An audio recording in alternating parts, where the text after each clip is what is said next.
Welcome back to Anime Breakdown, everyone. This time, we're gonna be breaking down the 14th episode of Attack on Titan titled Violence. As we got Zeke versus Levi Volume 3, new recruits joining the Jaegerist under Flock, and most importantly, Eren leaving his most loyal comrades behind in a pile of blood and tears. The episode started off where we left off last week. Eren arrived to have a chat with Mikasa and Armin with a bloodied hand as he sat down on the dining table and ruined a perfectly good tablecloth. Gosh, what a dick. In one of the darkest and most powerful scenes of our three main characters, Eren basically cut all ties with his two best friends. As predicted from last episode, Eren confirmed to Armin that he had been meeting Annie's frozen body, all this while since he was being manipulated from Bertolt's memories. All this time, the two were trying to question where Eren's loyalties truly were and if he was getting influenced by Zeke and the rest. But he basically turned the tables on them with his analogy. After pulling Armin's strings, the smoothly chiseled man, that is Eren, went on to break Mikasa's heart. He completely destroyed his closest friend, leaving absolutely no chance of a possible flirtatious relationship ever developing between our favorite pair. Eren went on to talk about the history of the Ackerman clan and how they were meant to be loyal to the king. Yet, that day, when they were young kids, Mikasa came to his rescue as her and Eren did what they did best and killed all of those goons one by one. Eren told her that she was nothing more than a slave and that he hated people who did not fight for themselves and follow someone else's shadow. The now Attack and Hammer Titan holder completely devastated fans after delivering us with an infamous manga line as he told Mikasa, and I quote, "I've always hated you. I don't know about you guys, but I'm never trusting Izumaya ever again. The man may make some stellar content, but at the end of the day, he's a heartbreaker, smashing millions of anime fans' hearts in just one line." This led to something we never thought would happen, a physical fight between the friends. At first, Armin tried attacking Eren, but was stopped by Mikasa, proving just how loyal she was. But later, he took a beating at the hands of his best friend. Eren left him in a heaving mess of blood, smashing Armin into a pulp. As Mikasa broke down in tears, Eren instructed his armed guards to get hold of the two as well as Gabby, who had surprisingly killed no one this episode. The Attack Titan stated that they were going to be traveling somewhere, back to Shiganshina, as we got a look at the entrance being blocked off by Eren's Attack Titan crystallized form, which he had created to block off the Marleyan forces in Season 3. We cut away to Levi and Zeke, the impending battle these two gents were going to be taking place in. This opening scene with our main characters may not have been exactly what it seemed. Although Eren may have come across as a massive dick to a few, his true intentions may have been a little different. Just like all protagonists in hit shows that turn bad, there's always a reason behind their descent into darkness. Eren started acting crazy, even more than normal, ever since he made contact with Yelena and then Zeke at Marley. He stated earlier in the episode that he was not manipulated by Zeke and made his decision himself, so he obviously knows something we do not. There has to be no other way to save the world according to Eren. His rage at the restaurant was not an out-of-character moment for him,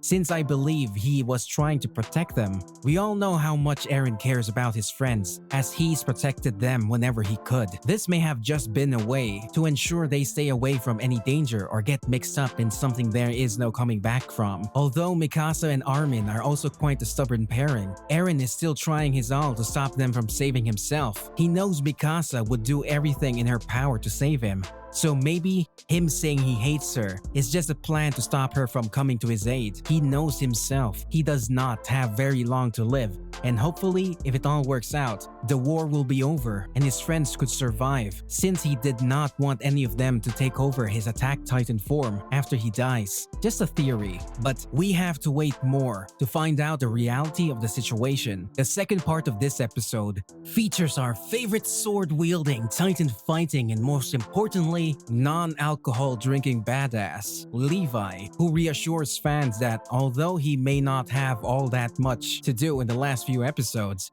he's still the clutch opponent everyone fears. After having a discussion with his soldiers about the ongoing civil war between the Jaegerists and the military, he doesn't trust the brothers at all. He thinks the best case scenario would be to rip out Zeke's limbs and feed it to someone else. As we stare at all the empty wine bottles laying in front of Zeke, we know things are about to go down. As Levi contemplates killing Zeke right then and there, even if it means disobeying Commander Pixies, we see Zeke get up and run for the forest. Before we know it, bam! Zeke lets out his loud scream, and as we suspected, all the military that has been deployed in the region turns into a Titan, all except for Captain Levi. As Levi looks on with shock in his eyes, all his remaining military friends turn into Titans in front of his eyes. This poor guy witnessed another batch of his soldiers turn into the man-eating monsters. As he watched on in sorrow, as he stared eye to eye into one of the Titans, he saw his friend's true form in the Titan's eyes, but he knew what must be done. Before we all could see him go full beast mode,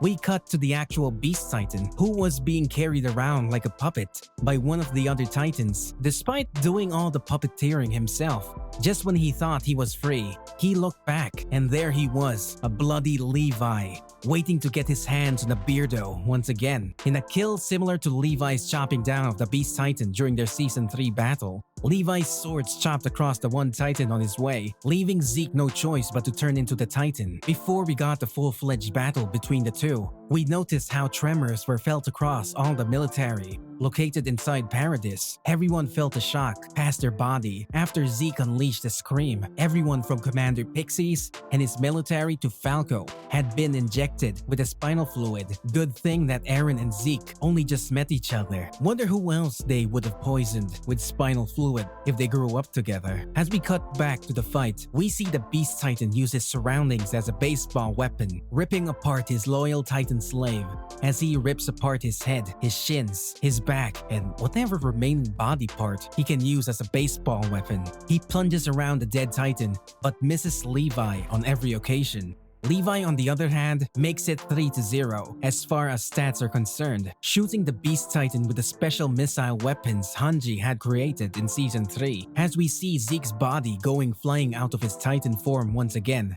If there's a few things we've learned from this show, it is that it does not matter how many teammates you have when battling Levi. It is almost never enough. The beast succumbs to Levi once again, and Levi lets him live once again. As we cut to Shiganshina, we see a familiar face. Heath Shadis, aka the head instructor of the training corps, is at it again as he trains new recruits. But unlike before, the kids are basically turning into rebels, as they question the power of the military and don't think they've been doing a good job. Shadis looks down in disappointment as he realizes how much has changed after his flashback episode in Season 3. We were never to look at him the same way after he faced so much, from not being able to be with the woman of his dreams to settling down at the training corps. He watched in agony as Flock eventually invaded the area and almost shot him on his leg. He took away the man and gave a long speech to the new recruits as he instructed them to join their forces, further adding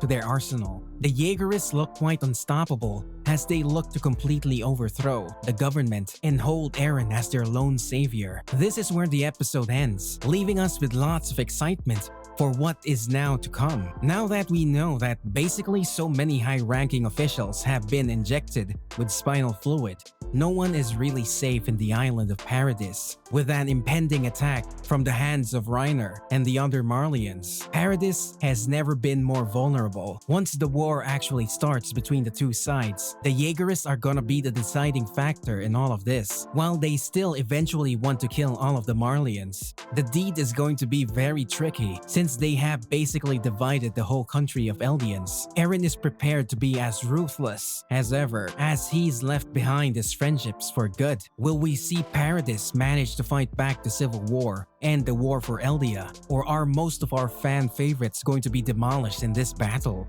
Now with Zeke temporarily out of the picture, Levi will be a little more secure, but things can change in a matter of seconds if Eren decides to rile up things further. Since this episode may have been cut short due to an earthquake in Japan, which removed the end of the broadcasting, we apologize if all the scenes were not mentioned above. Our thoughts and prayers go out to Japan. Please comment down below what you liked the most about this episode. And please like and subscribe to get some more amazing Attack on Titan content. We'll see you next week on Anime Breakdown.